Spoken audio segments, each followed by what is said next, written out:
I'm just going to make a short presentation now, really about the partnership and what we've been up to, and the title of this is Progress Through Partnership.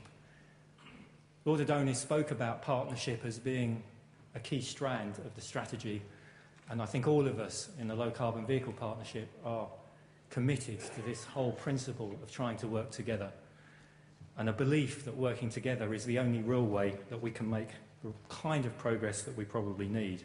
So I'm going to give a short summary of our key objectives, a few of our achievements over the past year, and just touch on some of the future key issues that we're going to need to address.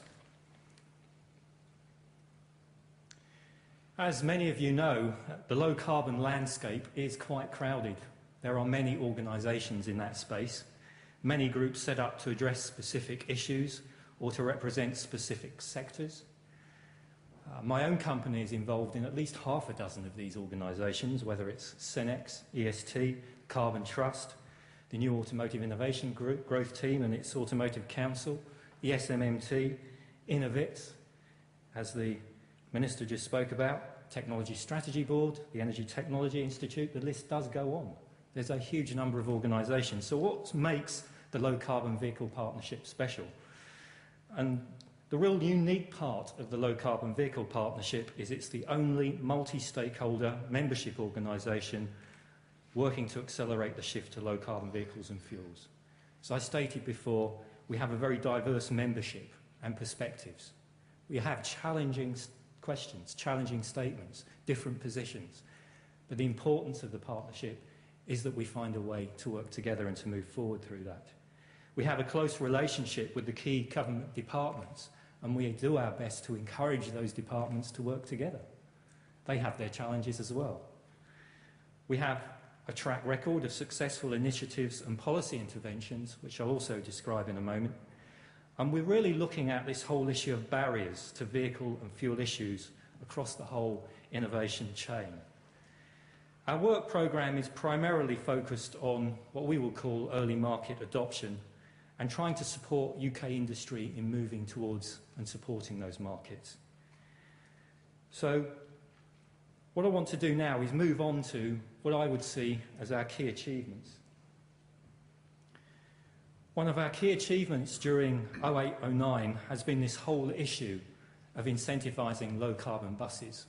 At the moment in the UK, for all sorts of good reasons, the grants and subsidies we get for conventional buses make it quite difficult for low carbon buses to compete. And what we've been able to do is to create an additional payment of 6 pence per kilometre as an incentive for low carbon buses, with a formula actually developed within the partnership. We've also had, for the past year, successful operation of the biofuel carbon and sustainability reporting. This is working particularly well, and such a good criteria that the EU is even looking at using this particular process itself when it comes to implementing biofuels and sustainability criteria more centrally. We've also created a microsite for clean tech, small and medium-sized companies, which is now launched and allows some of the inventors that we have, these great inventors we have in the UK, to engage with the investment community, which is a really important thing to do. We've had extensive ministerial and parliamentary engagement. I've been involved in some of those. One of the key challenges we have is helping to explain to our political leaders where the real challenges are, what kind of things we need to do, what kind of policies need to be implemented. Now, I've spoken many times before, we have a challenge in the UK that many of our political leaders do not necessarily have a science and technology background. Some of the issues we're trying to solve here are deeply technical, have big economic issues. And the more we can educate our politicians as to where the real challenges are, where opportunities may be, I think the further we will go. We've also engaged in UK car advertising and buyer surveys and research, and I'll say a few words about our latest information later. And another big step for the partnership has been moving from what was essentially a project to a not-for-profit company. And we're also applying for charitable status. And I'll say a few more words about that as well. Just a few words about our membership.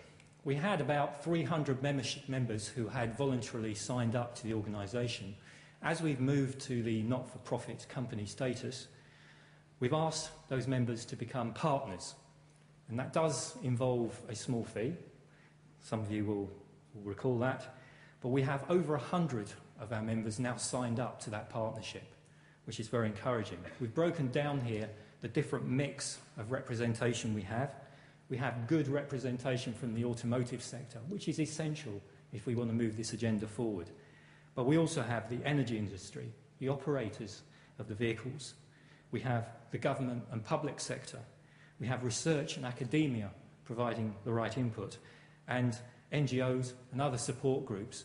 Again, very important part of our partnership, ensuring that they're all engaged.